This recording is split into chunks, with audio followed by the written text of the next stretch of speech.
I've been attached with the feeling of now waking up with you by my side.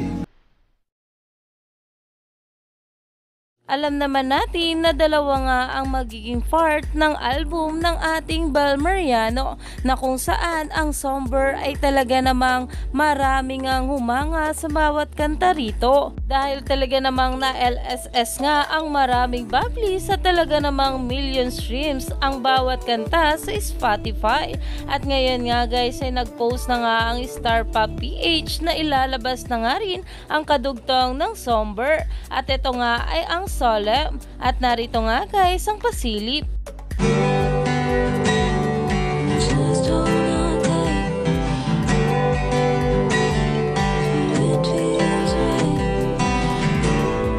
And Solemn, January 19, 2024 at Bel Mariano, #Bel and Solemn na umani nga agad ito ng maraming komento dahil talaga namang excited na nga rin silang mapakinggan ang bagong kanta ng ating Bel Mariano at talaga namang blessing nga agad ang parating para sa ating Donnie at Bel pagpasok pa lang ng 2024. Kaya naman stay tuned lang tayo for more update kila Donnie at Bel sa mga susunod pang ayuda.